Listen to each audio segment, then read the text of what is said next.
Good morning, everyone. Glad to have you with us on this sort of rainy morning. The webinar today is helping your clients manage their diabetes, lessons from the field. It's brought to you by the Maryland Department of Health. I am Sue Lockenmeyer. I'm your moderator for today, and I'm with the Living Well Center of Excellence. Our speakers today are Ms. Ellis Marr, Ms. Haskins, Ms. Faith, and me, and I'll tell you more about each later in the presentation. I want to encourage you to put questions into the chat, right? Or yes, into the Q&A during the presentation. We will have plenty of time after the presentations, and you will be able to raise your hand as you go into the participant list, indicate that you have additional questions, and we can unmute your mic. In addition, we look forward to you sharing some of your own experiences. So let's get started. Our first speaker is Lisa Ellis Marr. She is the project manager at the Maryland Department of Health, Center for Population Health Initiatives. She has more than 20 years of public and private sector work experience, and she's an accomplished manager of marketing campaigns and really in terms of building skills and problem solving. And I'm going to turn it over to you now, Lisa. Welcome. Please unmute your mic. Good morning. I'm here representing the Maryland Department of Health, and we're happy to have you here. The Maryland Diabetes Action Plan intends to address diabetes across the risk continuum. If you could go to the next slide, please. As you can see here, we know that excess weight is a key factor associated with the progression of diabetes, and we can already identify people who are healthy and people who are at higher risk for developing diabetes because of their weight. Looking at this continuum, you can see that not only being at a healthy weight is no longer the norm. Only 32% of Maryland adults are at a healthy weight. That means 2/3 of the population are overweight or obese, giving them a greater risk for developing diabetes. Next slide, please. We are intending to implement the plan across the continuum. Working with the 3 buckets, we can change behaviors early by focusing some efforts on buckets 2 and 3, working in the community healthcare interventions and working with the healthy populations and reducing overweight and obesity and reducing risk with prediabetes and gestational diabetes. We can reduce the number of people that move into the first bucket managing their diabetes. Community health workers are a key part of this plan, working with people in all 3 buckets. Today, we're here to talk about the importance of behavior changes for people managing their diabetes. Next slide, please. This webinar will discuss the specifics of some of the key behavior changes necessary to live a healthy life with diabetes. Your role as community health workers is essential for people with diabetes to make these changes in their behavior. One critical thing community health workers can help their patients with is engagement, engaging them in their own health. This is why community health workers are so important. This is what you do best. Behavior change is not one size fits all. It's individual. An 11-year-old child with type 1 diabetes needs a different person to help them than a postpartum mother with gestational diabetes. And somebody who is 65 and developing type 2 diabetes needs somebody totally different. These are just three examples of individualized programs. There are many more. Doctors are going to refer the boy to someone that's fun and young and who can relate to him. And the same goes for the mother and the older adult. Community health workers can help each individual to become engaged in their health and help them with their own individual plans. Changing behavior is not something that happens overnight, but it's life-saving for people who do accomplish it. When you have diabetes, every day your blood sugar is well controlled is a day that you're not damaging other organs and systems in your body. Working with people to make these long-term changes is essential. Thank you for what you do, and for engaging your clients to take control of their health and being part of the team. I hope you enjoy the webinar today. Thank you. Thank you so much, Lisa. That was a great opening, and welcome to everyone. I'm going to introduce our next speaker now. It's Ms. Danielle Haskins. She is a founder and senior advisor for It Looks Like Me, an organization that specializes in social and structural determinants of health. She is a community health worker and experienced in working with people who have diabetes. Danielle, I'm going to turn it over to you.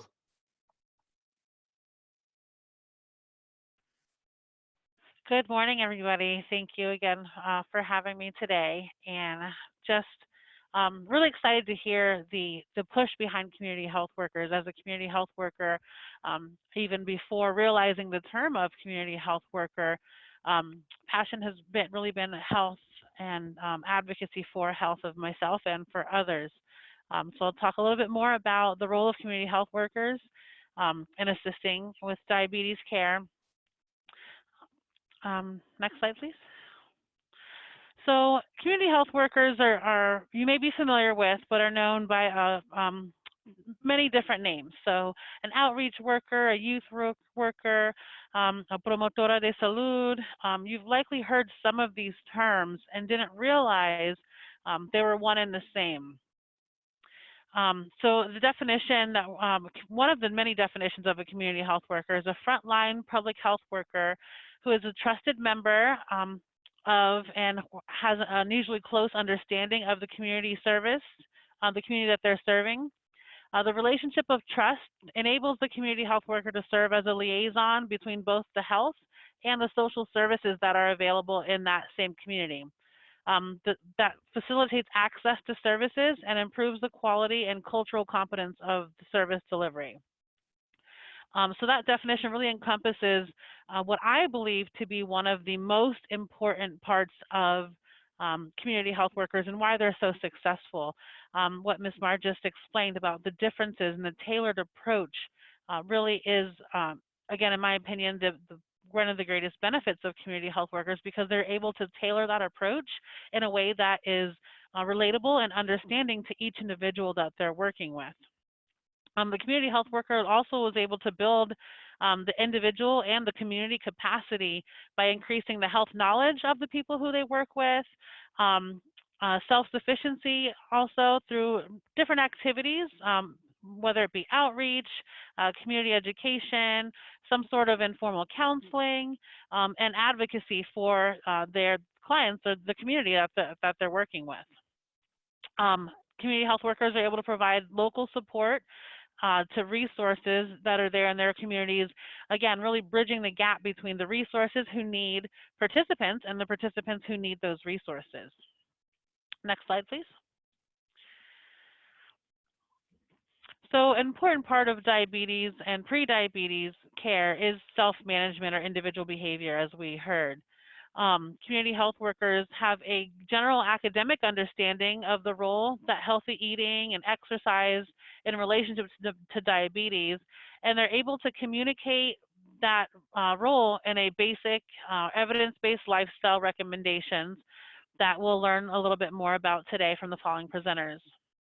And the communities most affected by diabetes, community health workers can help them facilitate the development and the implementation of diabetes self-management, increase the potential for program success once they're in those programs, and assist with navigating the pathways towards reducing morbidity, mortality, and the incidence of new diabetes among the persons that they care about the most. Next slide, please. So there's some information on the disparities of diabetes, and you'll see on the graph on the left here just how drastic the disparities can be, or sorry, on the graphs on both on this page, just how drastic the disparities can be just between one group from another. The disparities that are related to diabetes in part are connected to access to care.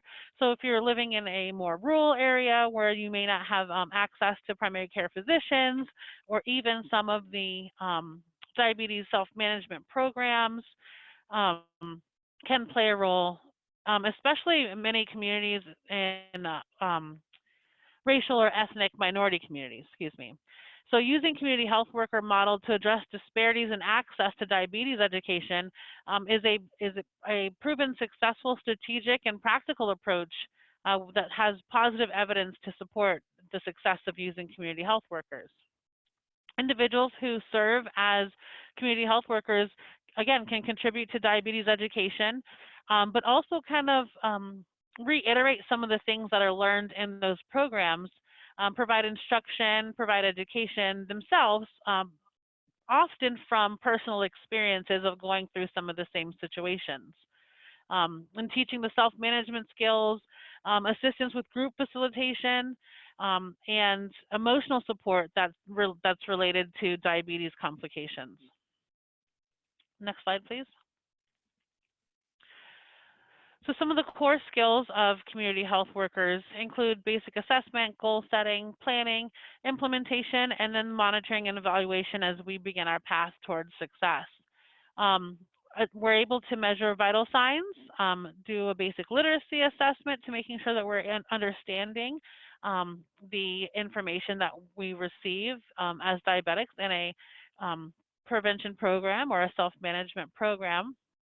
Assessment can include family and social support systems. As we have heard, we'll hear that support is really an important part of health behavior change and managing our new lifestyles.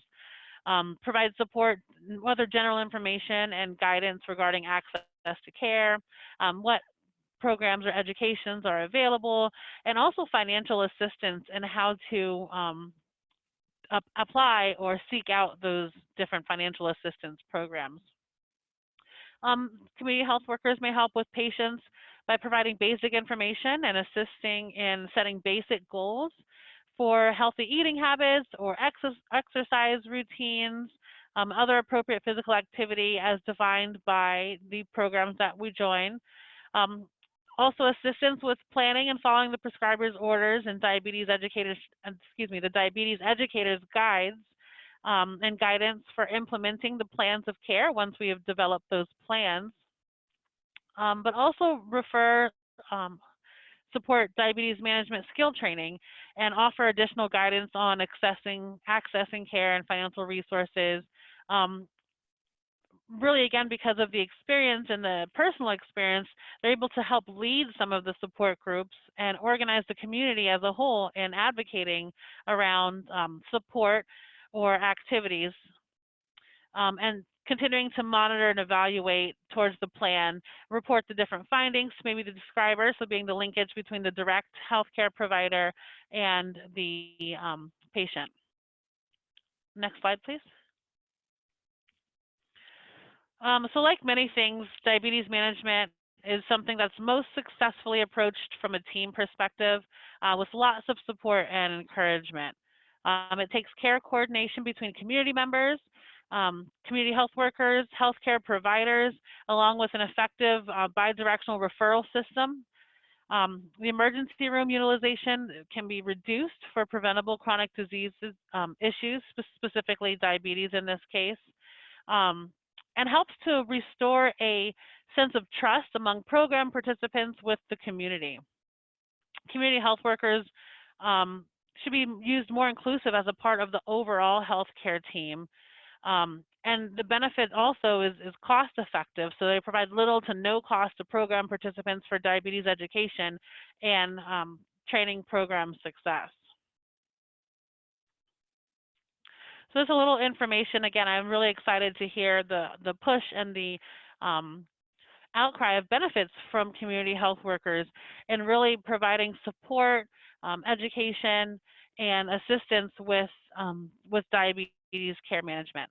We'll hear a little bit more about those specific programs further in the presentation. Thank you. Danielle, thank you so much. Your experience as a community health worker, I think, makes a huge difference, and your being really in touch with things. Forgive me, my dog has decided he would like to share in how he appreciates the work that you're doing as well. Thank And you. I'd like now to introduce our next presenter, Sue Vaith. Again, has years of experience in aging and disabilities management and leadership.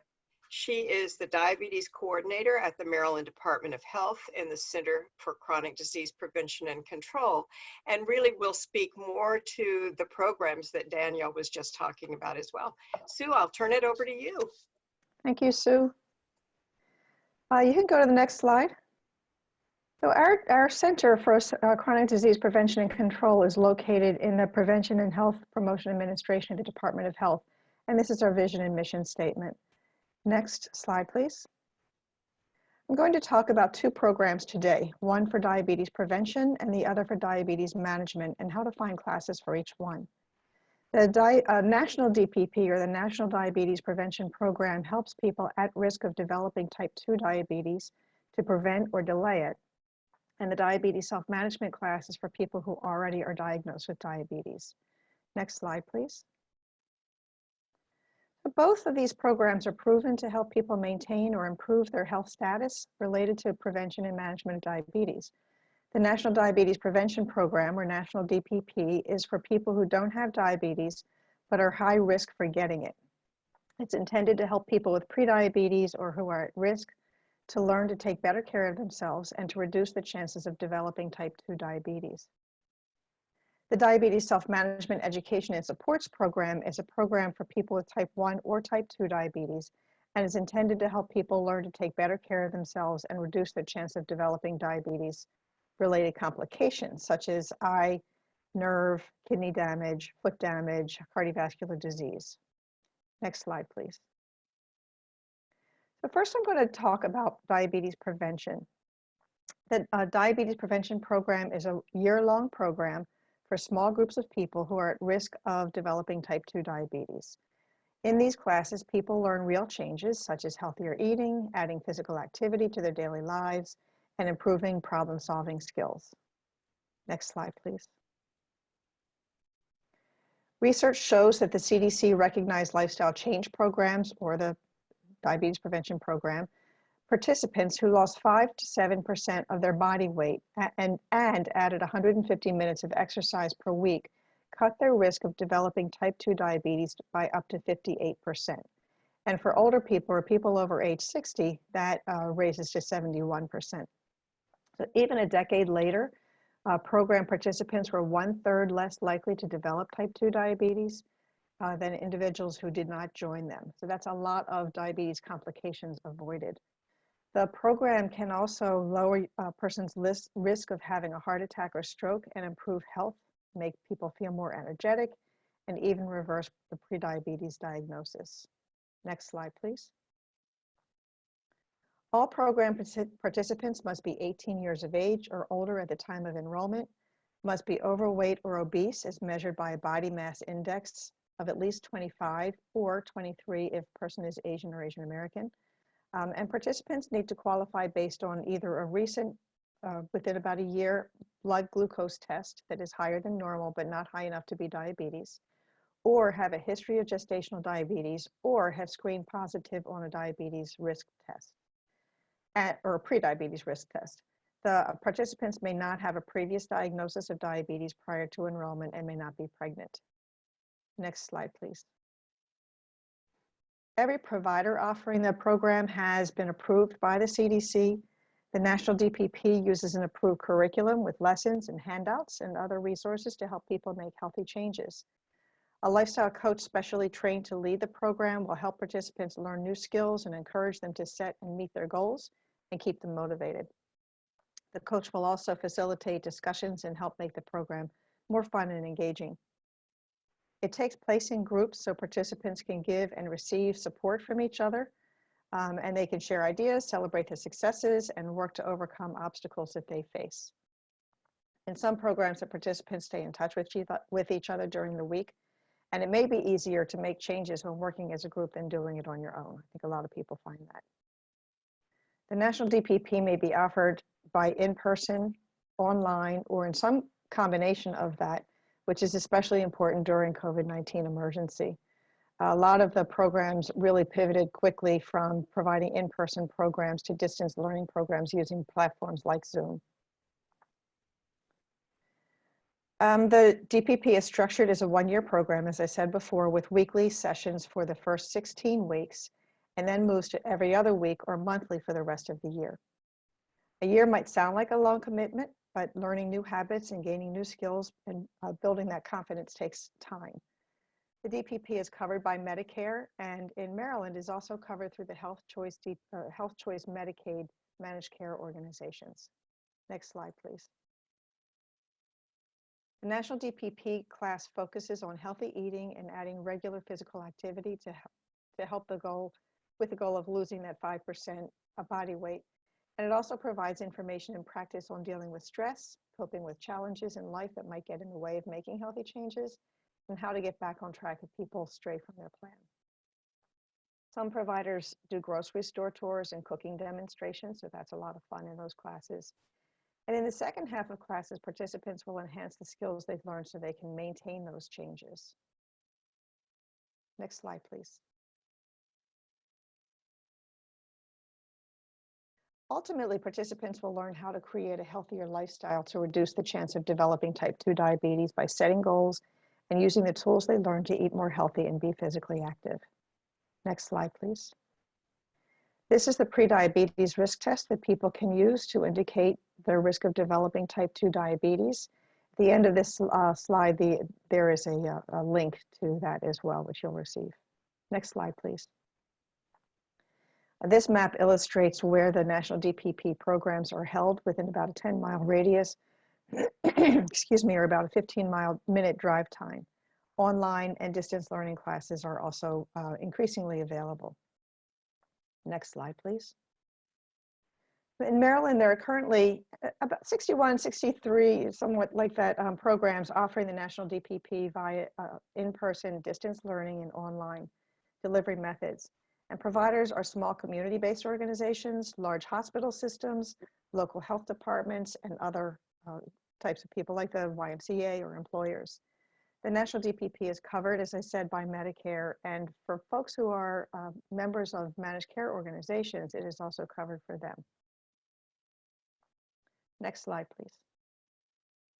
All right, so now I'm going to talk about the diabetes management for people already diagnosed with diabetes.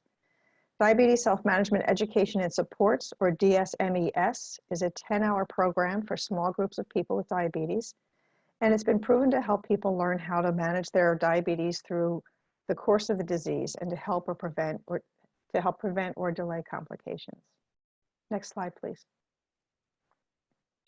There's a lot of evidence that links participation in a Dsmes class to positive changes in health behaviors and improved diabetes-related outcomes. These include improving glucose levels, improved blood pressure control, and cholesterol levels, higher rates of medication adherence, fewer or less severe diabetes-related complications, healthier lifestyles such as better nutrition, increased physical activity, and use of primary care and preventive services, enhanced confidence to handle the disease, and decreased healthcare costs, including fewer hospital admissions and fewer readmissions. Next slide. DSMES providers go through a rigorous accrediting process and have an approved curriculum with lessons and other resources to help people make healthy changes. Eligible participants have type 1 or type 2 diabetes, and they can also be family members, so they can also support the folks. DSMES is a 10-hour program facilitated by diabetes educators, nurses, or pharmacists, and may be delivered as a group and can also be delivered individually if that is what's needed by the individual. Most insurance plans cover, including Medicare, cover up to 10 hours of diabetes education the first year of diagnosis. After the first year, the coverage may be different, and people should contact their insurance companies to find out more. It is not, unfortunately, covered by Medicaid. Next slide, please. When a person is first diagnosed with diabetes, it's confusing to know what they need to do. The DSMES helps participants learn how to make the best decisions for them. And they should ask their doctor for a referral to DSMES as a referral is required.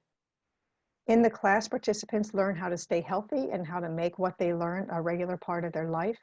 So it includes working with their healthcare team to get the support that they need, understanding how to take care of themselves, to learn the skills to eat healthy and be active, checking their blood sugar levels, solving problems, taking medication, coping with the emotional side of diabetes, and reducing the risk of other health problems. Next slide, please. It's important to go for DSMES services when a person first finds out they have diabetes so they can learn how to take care of themselves. And there are other times DSMES can help too. So annually, people should check in with their doctor when they have a visit, when new situations occur, such as developing a new health condition, or if they have depression, which is common for people with diabetes, and when other changes happen that might affect their diabetes. Next slide, please. This map shows the location of DSMES program providers. DSMES programs may now offer, before COVID, only a few rural organizations were allowed to provide the classes via telehealth, but in the national emergency, all providers are allowed to use telehealth, and we're actually hoping that that continues after the public emergency is over. Next slide, please. In Maryland, there are currently 38 programs offering DSMES at 52 locations. Delivery methods are usually in person, but as I said, during the pandemic, CMS has allowed providers to offer the program doing distance learning. Most providers are hospital-based or wellness organizations, and there are a few in pharmacies. DSMES is covered by Medicare, as I said. It's known as DSMT, and by other providers. So I'd also like to mention that the Department of Health is working not only to support current providers, but to build a strong network of programs so that it's more widely available and accessible. Next slide, please. Next slide, too. There are several ways a person can find and or be referred to the National DPP and to DSMES. Our office maintains a customized website called BeHealthyMaryland.org, where program providers may advertise their classes. And people can use the site to find classes, and you can also help your folks, your clients, use the site to find classes or refer and self-refer. Community health workers can refer patients through this online portal via secure fax. And if you can't find a class, there are a list of providers in your area, and that you can contact them directly to find out when the next class is. The American Medical Association and the CDC created a toolkit for healthcare providers and patients called Prevent Diabetes Stat. And the toolkit will guide healthcare providers through screening, testing, referring to a diabetes prevention program. And that tool also includes a link to find nearby programs. And that is something that community health workers might be able to use as well. Many program providers partner with healthcare practices to receive referrals and provide feedback about their referral and patient progress. Healthcare providers can contact program providers if they wish, and this goes the same for community health workers. You can contact providers and see about setting up a referral path for both diabetes prevention and or management. And the same arrangement, as I said, could work with community health workers and partnering to make referrals for their clientele.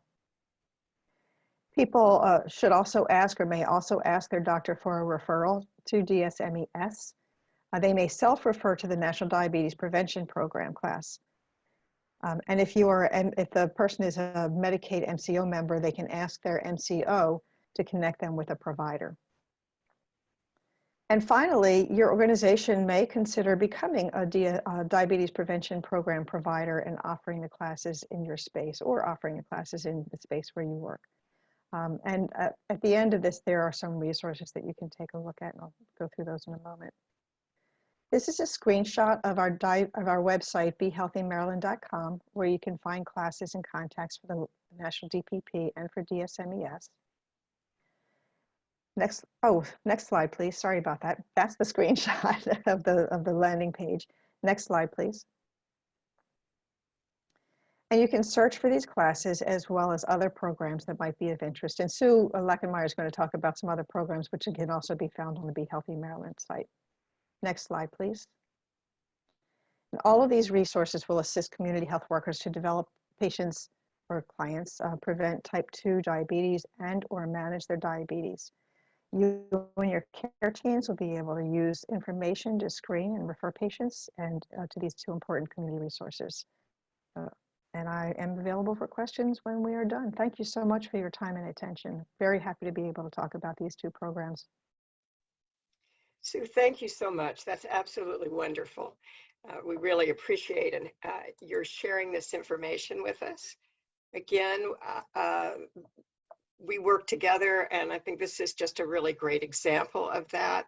These programs really will make a difference. And for those of you who are community health workers, honestly, this is exactly the kind of program that you all can be trained to deliver, as well as whether you do it one-on-one or do it, with a group, and as well as the other services that you're providing in the community. So we're going to go ahead to look at the next set of slides. As I said, I am the State Program Coordinator for the Maryland Living Well Center of Excellence. I'm a trainer for a lot of the self-management programs. And, we look forward to, in fact, I recognize several of the names of folks who are joining us today for some of the other programs that we've done training for. In addition to the diabetes program, there's a chronic disease, chronic pain, the cancer self-management program. We have a number of exercise and falls prevention programs.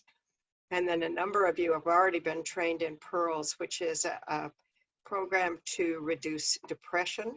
We certainly know that the likelihood of someone who has a chronic disease, particularly diabetes, is also often at risk for depression as well.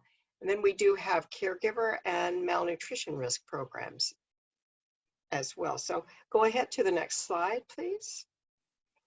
This is just an array of a number of the programs that we have here in the state of Maryland. And again, the wonderful thing about all of the programs you see up here is that they really are designed to be delivered by people in the community. We know that as community health workers, you are familiar with the community. You're familiar with the people who are there, and you are able to make really important connections. So your power as a leader or facilitator is greatly increased because you're a trusted member of the community. Next slide. So why do these programs work? It's really a principle that underlies them that says that whether you have diabetes or prediabetes or other chronic conditions, you will have similar concerns and problems. And in fact, when we have a chronic condition like diabetes, we're ending up dealing not only with the disease, but also the impact that it has on our lives, our emotions. And people with diabetes and prediabetes are more likely to, as I said earlier, identify with and trust leaders who've had similar experiences. Family members and caregivers can be active participants. That's one difference between some of the other programs that Sue Vaith was talking about. Here, as long as an individual is over 18, and they're a family member or a caregiver, they're welcome to participate in the program as well. And if many of you attended our first webinar with community health workers, we really talked about the importance and value of family and having a support system around you. Next slide. So Sue's already mentioned the Be Healthy Living Well site, and also our website, Maryland Living Well. The programs are accessible. So both of those places have them. And if you would like to become a leader or a counselor in some of these programs, again, you can contact us. This is Wendy Farthing's address and phone number here, but she is the one that organizes a lot of the trainings. We have been limited in the amount of work that we could do in terms of training until very recently. We were not allowed to do trainings other than in person, in group settings, but we have now 4 people who are being trained as master trainers who can deliver leader trainings, what we call leader or facilitator trainings, virtually. So we anticipate probably not until November, but November, December, we will be doing a lot of trainings virtually. As you all know, it's difficult to do a training in person right now for people. So that's one thing to look forward to. And of course, you'll have my information as well, so you can reach out to me. Next slide. So just quickly to better understand sort of how these programs work, as I said, they're open to all individuals over 18 and to caregivers. They're 6 weeks. We usually do a session, what we call a session 0 first. That allows us really to do sometimes the paperwork and to give people just a little flavor of what the workshop is like. Again, they're about 2.5 hours and they're highly interactive. It really is designed for the group of people who are attending to become the problem solvers, to become the supporters of others, right? And sharing their ideas of what's worked, that kind of thing. So it is facilitated by 2 trained leaders. They can be health professionals, but we tell people to take that hat off when they are dealing in the workshop, because it's really around facilitating that group to be able to deliver the workshop.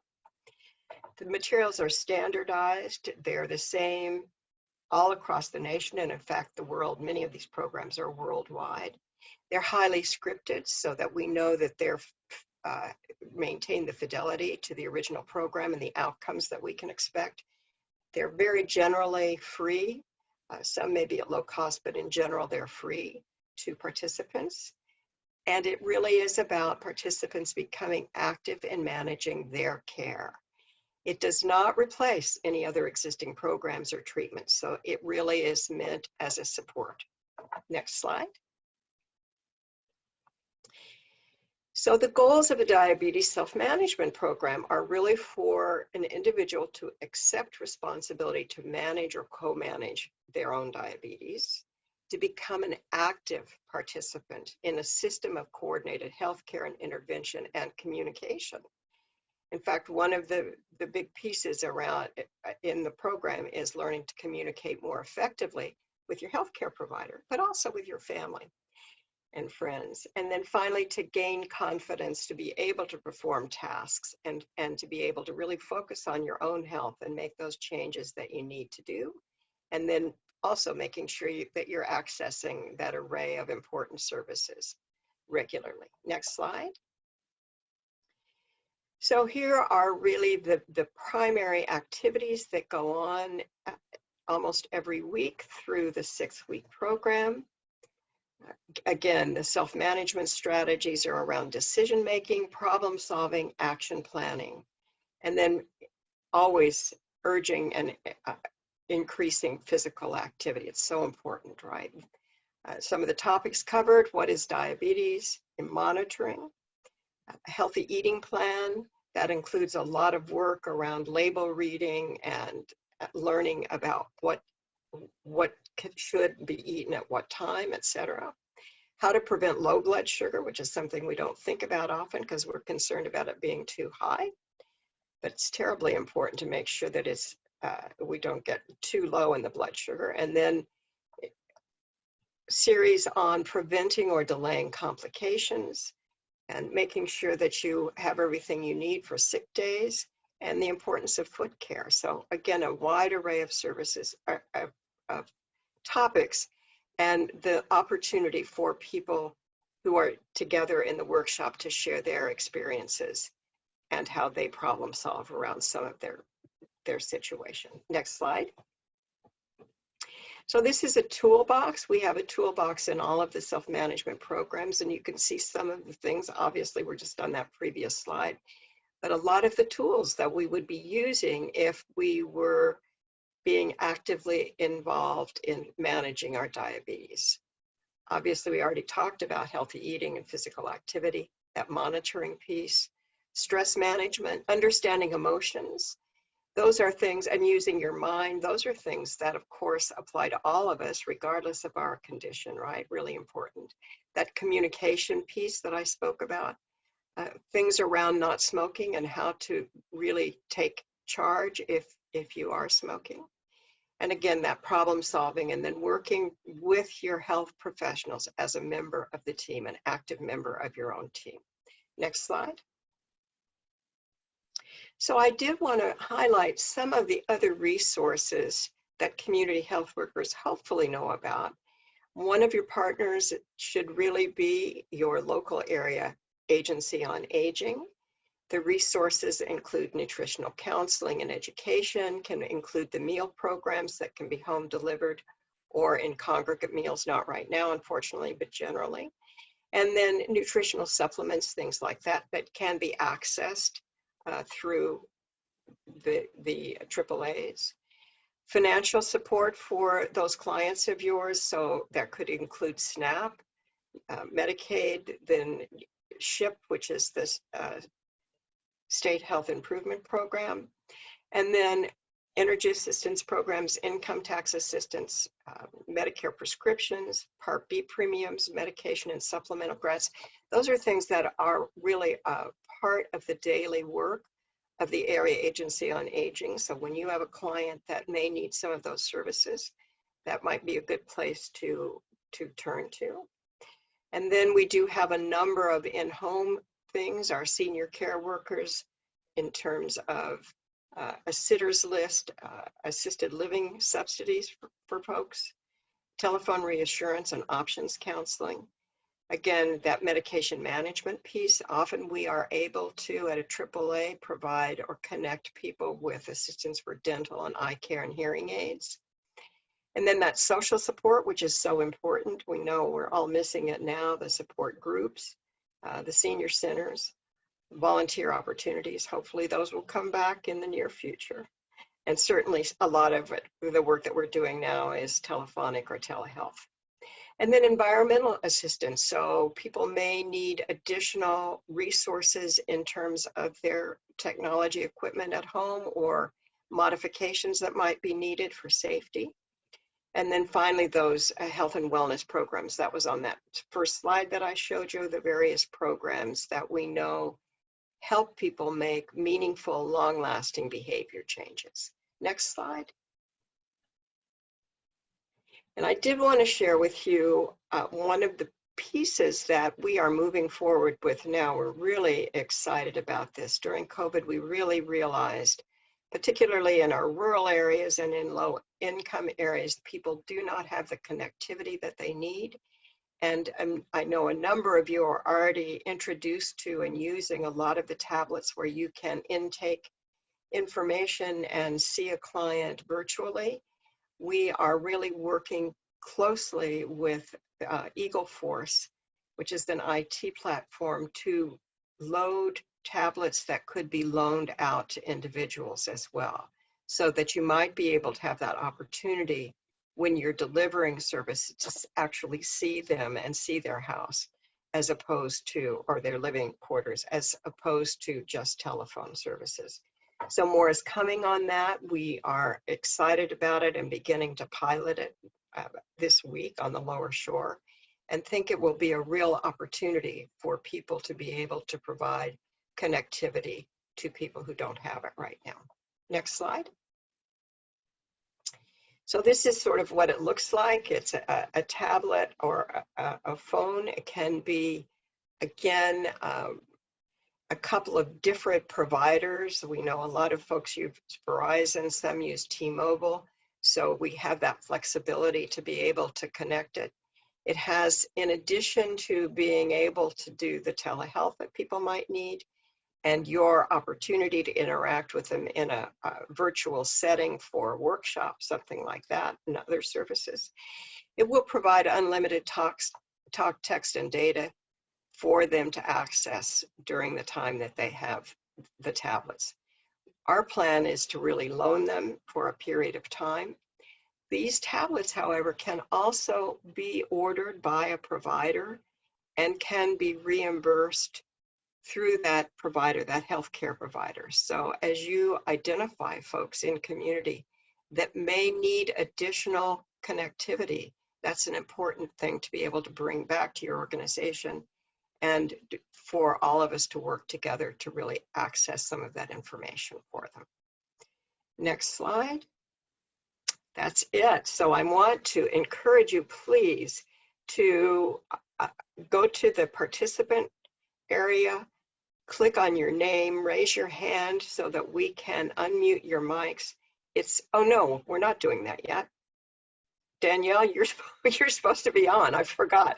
So look, I'm going to put Danielle back on, and we're going to really open it up. Primarily, she wants to share with you and have your input into problems and challenges of really problem solving around a lot of the things that are going on in community with cases that you've got, that kind of opportunity and option. So we'll do that and then do other questions moving forward. Danielle, I'll turn it over to you.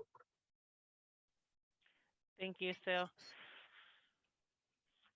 So I'd really like to highlight that slide that you had, the AAA resources. Because as community health workers, we know that while we're focusing on maybe one condition, such as diabetes, without addressing the other elephants in the room, whether it be educational support, financial support, you had the resources on energy assistance and nutritional support. You know, where am I going to get dinner from? I really can't focus on managing my diabetes. So some statistics I just looked up. We have about 1 in 5 non-elderly adults with diabetes diagnosed reported not taking their medication as a result to cost. That's compared to about 1 in 10 adults without diabetes diagnosis. And out of those with diagnosed diabetes, of adults, that is, adults that have an income below $50,000 per year or more than twice as likely to report not taking medications as prescribed due to cost. And we know how important managing our diabetes is in relation to other chronic conditions and just in our overall health. Diabetes is commonly treated with medication, so making sure that we can afford our medication and we know where to go for resources if we can't is really important. According to the CDC, most adults with diabetes diagnosis use either insulin or pills for diabetes management, about 81%. That was. Going along with the information you had on resources, advocacy for patients with diabetes is immensely important. If we don't have some of the programs that we learned about today, advocating to get some of the programs to see where they're available virtually. As we learned that there were additional resources, I'm always learning and taking notes. So the information on connectivity and how can we provide resources for people who may not be able to take advantage of even the new virtual resources that we have. So advocacy defined as active support and engagement to advance a cause or policy.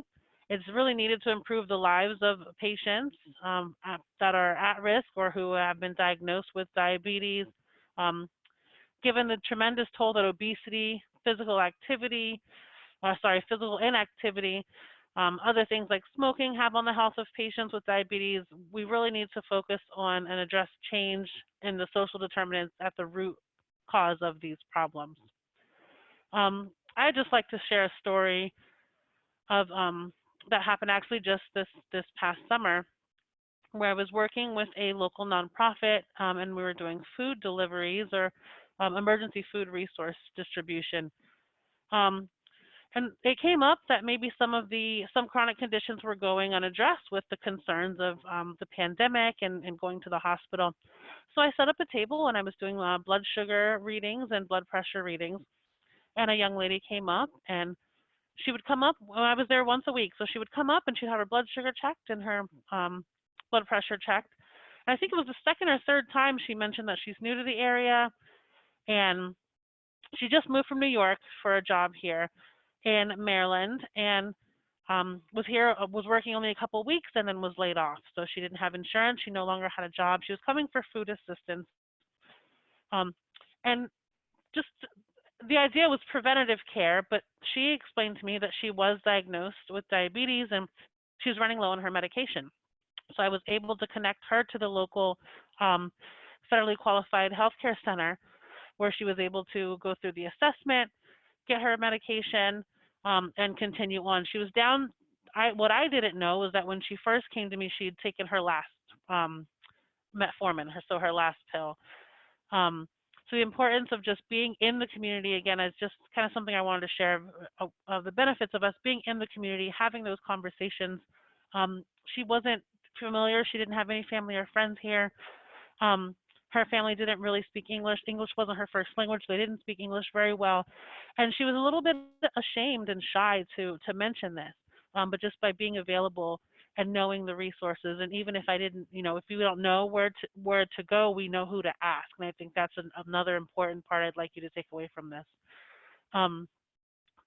Just sharing the stories that we have, and sometimes the most powerful thing that we have are our stories, because it helps people to relate to something maybe in the future, and to understand that what they're doing is important, and to share your experiences.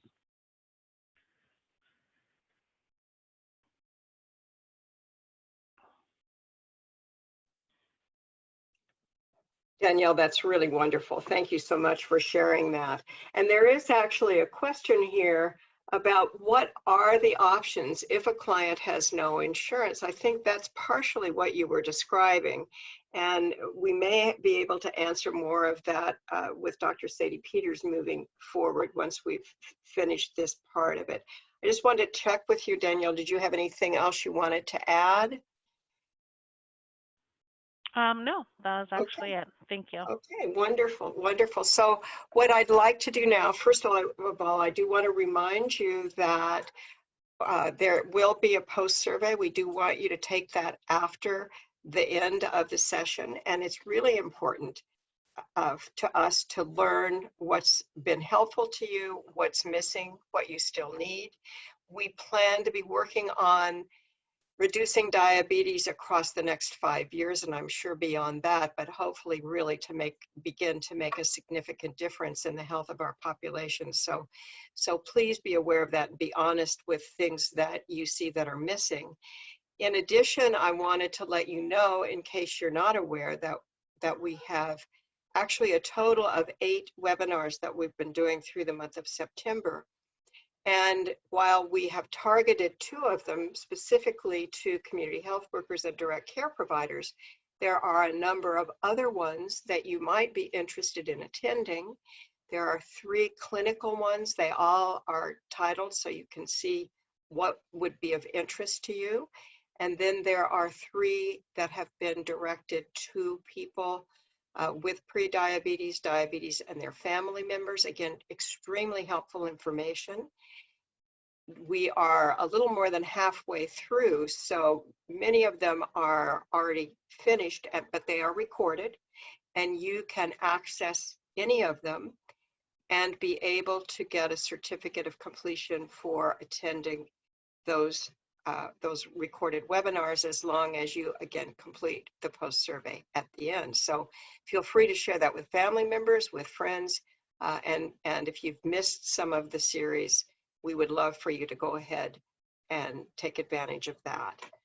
All right, so I'm going to actually ask Dr. Peters and the panelists if you would open your mics and your videos and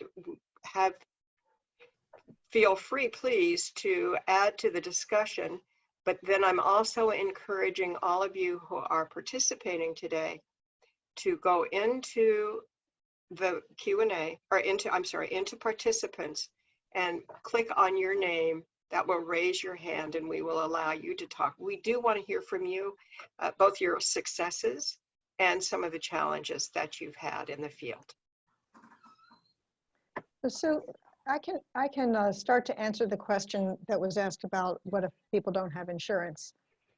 The diabetes self-management education program providers, many of them do rely on insurance, but many of them also have scholarship programs.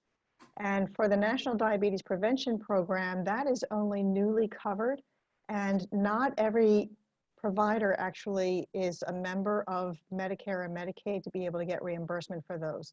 So they often continue to offer those at no or low cost. So my recommendation is to call the provider and ask them what the cost of their program is, or you tell them that you don't have insurance and ask if they have scholarships. And that will most likely get you an entree into the program.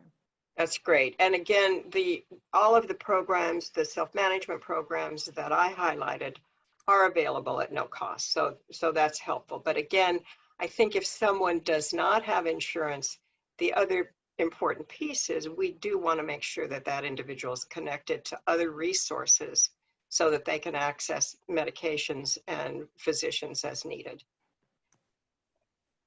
So Lisa and Danielle and Dr. Peters, love to have you open your mics and videos and add to the discussion. And all of you who are attending, we would love to hear from you as well. My mic is open. I'm unable to start the video. I think somebody on the IT side might need to do that. Just to add to There you what go, just like magic. Yep, there you go. We'll get you all up. Perfect.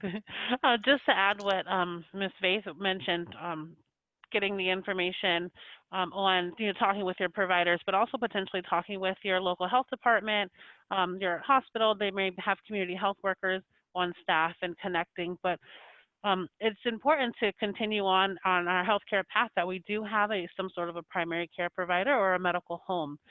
So while we may not have patients or clients with it who have insurance, but addressing that again at the root cause and looking into, do they qualify for healthcare connection, and speaking with somebody who may help them go through the application process to obtain insurance.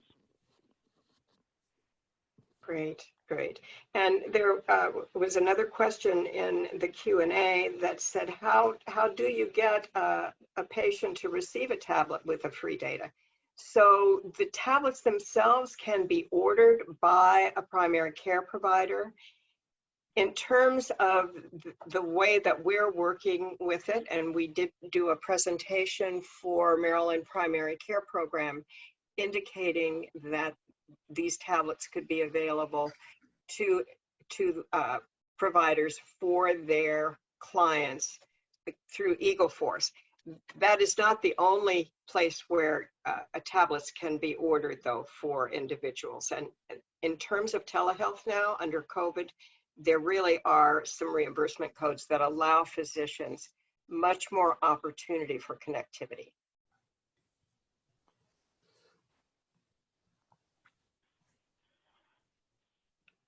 This is Dr. Peters.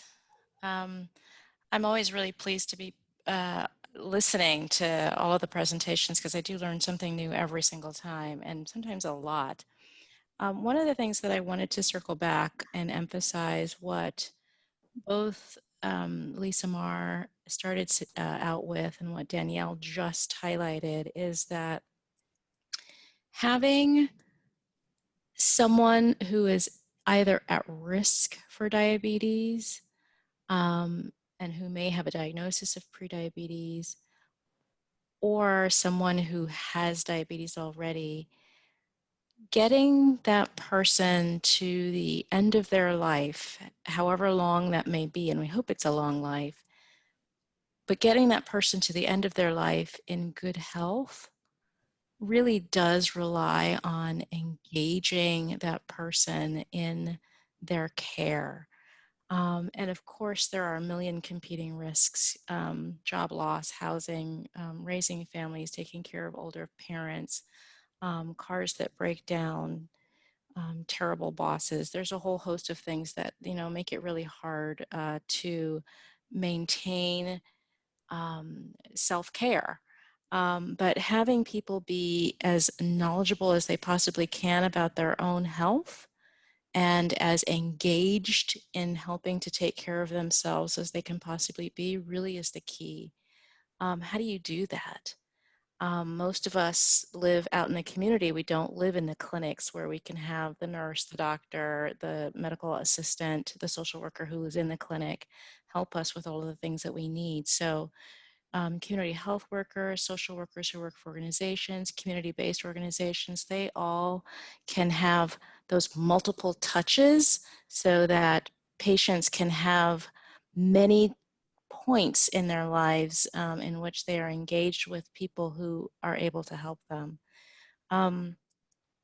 I just feel like that's a really important thing, that keeping people engaged in their care and not letting them sort of be out in the world by themselves without help is super important in helping to have good outcomes for health. The other thing I wanted to emphasize that I think was not maybe as concrete as it might have been is that for anybody with a diagnosis of diabetes, we really do want you to, everybody who has diabetes should have Dsmes, which Sue Vaith talked about so well. Everybody who has a diagnosis of diabetes should have Dsmes. Currently, only about 6% of people who have a diagnosis of diabetes get Dsmes in that first year after their diagnosis, and that's terrible. Clinical providers are not referring as often as they should, and clients aren't going. Somehow there are many barriers and many gaps, and there's lots of research being done right now to figure out why that's the case. But the Dsmes is a lovely, intensive education for patients who are newly diagnosed, but not just newly diagnosed, but you can get that information and that training at various points throughout the life of the patient. So that's an important part that we need to encourage more patients who are diagnosed with diabetes to actually use that service. And then once that's done, the next step would be all of the programs that Sue Lachenmeyer and others have discussed, is getting that sort of peer support throughout your life in the community with diabetes self-management programs, chronic disease self-management programs, and all the other evidence-based programs that are available in the community. But everyone who's newly diagnosed should get Dsmes and then should get it periodically and then get further support with all of the community-based programs. I just really wanted to emphasize that point. That's great. That's great, Dr. Peters. So I have another question in the Q&A, and that is the tablet only for those with diabetes?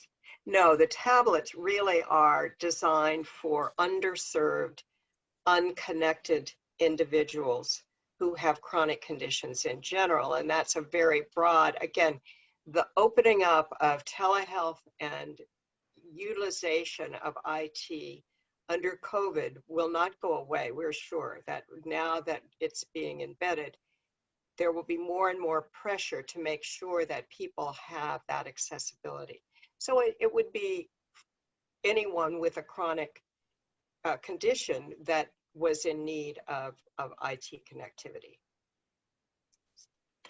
And I'm just trying to think, I recognize some of the names of folks who are on today, and I'm wondering if I can start opening.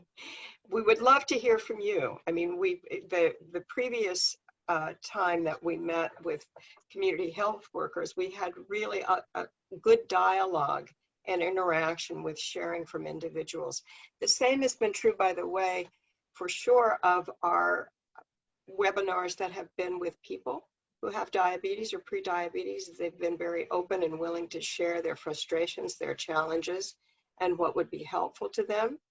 And I do want to let you know that on the 30th at, I'm trying to think, 11 o'clock, from 11 to 12:30, that is a webinar that is really for individuals with diabetes. But the information that's being shared there is going to, again, go over some of these other resources that can be accessed through local public health departments, more information on the tablets and how they could be utilized, as well as other important information from Dr. Singh, who will be sharing information about managing diabetes. So you more than welcome, and we encourage you to utilize some of these other programs as well. I'm just not seeing questions from you all. Will, I may have to call on you and ask you if you would like to share some of your experiences in being a community health worker. So there is a question about recommendations for clients who won't manage their conditions or situations. Oh, good. You know what? I'm sorry. I didn't click all the way down. That's a wonderful one. And Dr. Peters, we may turn that one over to you and to Danielle both. Sure, I can start with that, and I'm sure Danielle has things that she can recommend as well. You know, and Sue actually also, both Sues could also speak to this. There are lots of reasons why clients won't or can't manage their conditions or situations, and it's important to find out what those reasons are. So motivational interviewing and trying to understand what the barriers might be. And it's possible that the client may not truly have identified the 1 or 2 or 50 reasons why they're not managing their condition. So it's really important to try to talk and then to talk to say that you're interested to hear why, and then really listen. Because it may be that, you know, their son was just diagnosed with cancer and is dying, and that makes thinking about your own problems and your own diabetes makes it a lot harder because you're so worried about your son who's dying. So there are lots of different, and it might not be the right time to focus on adding a new medication for the diabetes. But again, that's something that if you can listen to find out what the problems are, then you might be able to help. So yeah, and I know far less about this type of motivational interviewing than many of you on the call, so I will stop there. Danielle, go ahead. Or Lisa, did you want to have something to say? No, there's another question. I was just looking Okay. to make sure we get it. Okay.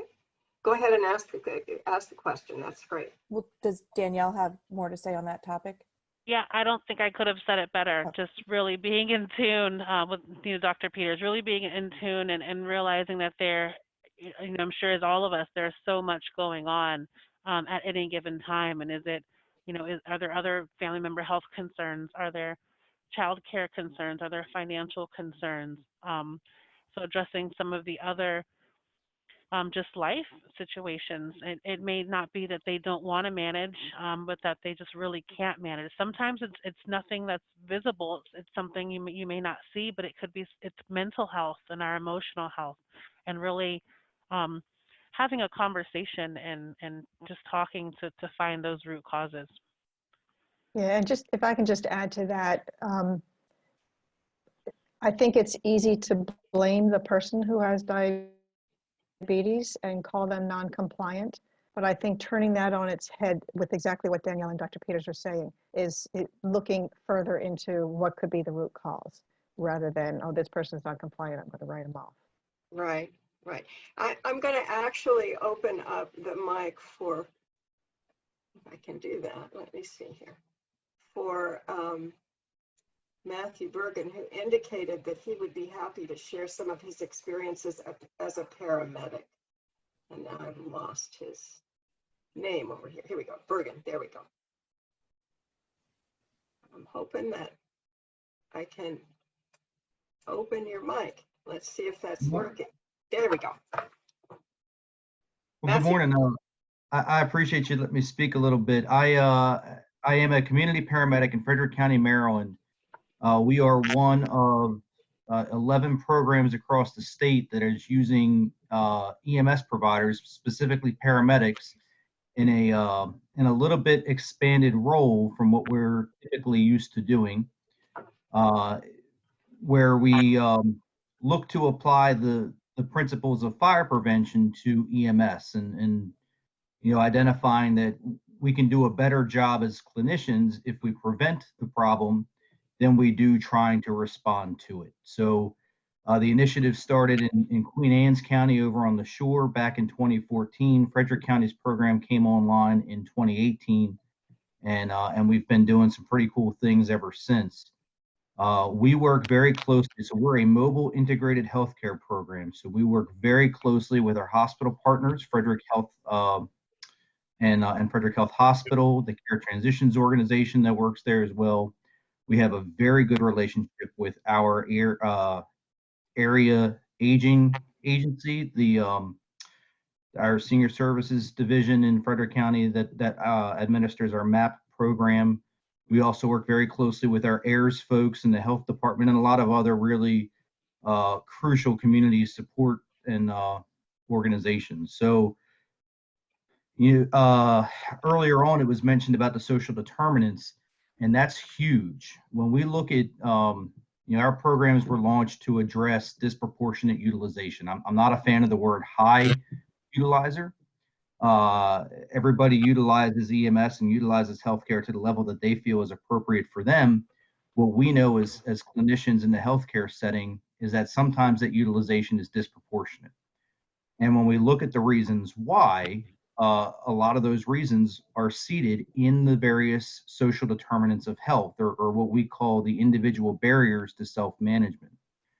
So when I go out as a community paramedic, I'm not so much focused on the clinical side of things, although that certainly plays an important role. But what I'm looking to find out is what barriers exist in your life, in your day-to-day operations, that prevent you from being able to manage yourself to a level where you wouldn't need to depend on healthcare. And when we identify what those barriers are, we can help put the proper resources in place through our partnerships with our hospital and our care organizations. The motivational interviewing technique that was mentioned a few minutes ago is critical, and being able to help folks identify a problem that maybe they don't even realize exists, and then fixing out without them necessarily even realizing that you're fixing it. So, it's pretty cool to see that a lot of the tools that we're using in our program that we thought, we were doing a pretty good job with are also being used with a lot of success, across the healthcare landscape. So I appreciate getting the chance to sit in and listen with you guys, and hopefully, some of our experiences will help kind of open the door for other folks. Thank you, Matthew. You really managed to describe what's really necessary. I really appreciate that. And I'm going to now turn it over to William. There you go. You're on. I'm sorry to put you on the spot, but I know that you are deeply involved and have wonderful experience in community. Sounds like he's got a phone call. I'm sorry. Sure. Can you hear me? Yes, we can hear you. Good morning. I had a call coming through while this was going on. First and foremost, I want to say thank you for providing the training. Very informational, very well needed. And like the gentleman before me just said, just understanding the populations that we serve and the social determinants of health that impact those populations. There's so many underlying things, whereas they're having barriers and challenges to accessing treatment and understanding the language that the provider is speaking. So the community health workers are very essential part of this equation, because basically what they do is they bridge the gap between the provider and the patient. So just getting to understand the populations and being able to translate and providing authentic non-judgmental engagement is very important. That's great, Will. Yeah, and I think one of the things, Will has just recently been trained in the PEARLS program, which is the depression reduction program.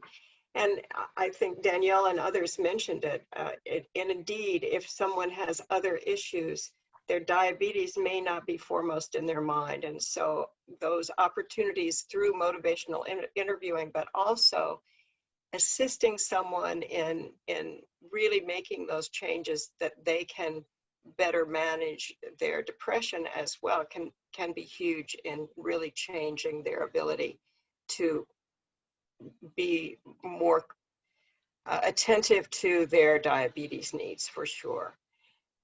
Absolutely. And yeah, thank you so much, Will. Thank And I do have a question here about resources that would be available to individuals who may not be computer literate in terms of that MimiRx tablet. And again, I will just let you know that there is an opportunity for individuals to, the actual IT platform is forward facing, so the rights to access are owned by the individual who signs up for the program. So it would be an opportunity, I think, to be able to do that. And I may need Sean to get connected with you better. I know, again, that the program on the 30th is going to speak in more detail for individuals who may not have accessibility. And I can ask our speaker to provide some specific information on how people could, on their own or with your assistance, connect to Eagle Force, which is the one that has the tablet, and to make their case and potentially be connected. So I'm happy to do that, but it probably won't be until that particular webinar. Lisa, did we cover the question that So there's one more. Okay. It says, are these programs available in other languages like Spanish or for the deaf? Oh, good. Thanks very much for asking that question. We do have Spanish capacity, not every county, but we certainly do. And the fact that we are doing programs virtually, I can tell you that Anne Arundel County is running a number of diabetes programs. Again, it would be on the Be Healthy website. And what you would look for would be virtual programs. Again, or it's hard to connect with all of you. I'll have to think about putting my email someplace that you have it. I can actually, I'll try to put it on something after the webinar. But again, there are definitely opportunities there. We have the programs to some extent. It's much more difficult because we're in a virtual environment, but we have certainly a wide array of speakers of Chinese, Korean, some of the Asian Indian languages. In particular, I don't know, and those are the ones that come to mind for sure, that we have people with the ability to deliver the program. Spanish, definitely, though. And for diabetes self-management, education, and supports, the Dsmes and the National DPP, it's not as available, certainly, as we would like it to be in Spanish, or even for people who are deaf. But my recommendation is, if we're always looking to have the providers partner with organizations that serve people who speak other languages, or people with disabilities, people who are deaf or hard of hearing. And so that they, with their expertise, can become trained and teach these classes. That's particularly for the National DPP. It's a little bit more difficult with a DSMES because only specific providers can do that. But again, I mean, it's a question of calling the individual provider that's close to you and find out what they offer in terms of providing classes to deaf and hard of hearing, or to people in Spanish. And I can, if you've got a pen and paper, I can give you my email address now. It is B as in boy, S as in Sam, LACH @earthlink.net. So if you have questions or concerns, you absolutely can reach out to me directly, and we'll get you the answers. I will remind you that this webinar is being recorded, as all the others. Please feel free to let others know about it. And please, at the end, do fill out that post survey and evaluation to let us know what else you all need. You really are critical in terms of delivering important resources and care to individuals and communities. So we really want to be very attentive to the needs that you all have in the field.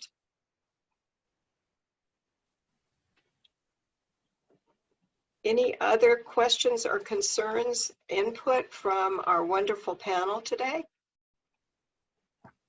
I'm going to type Sue's email address into the answer for the question so everybody can see it. And so if they didn't get a chance to write it down.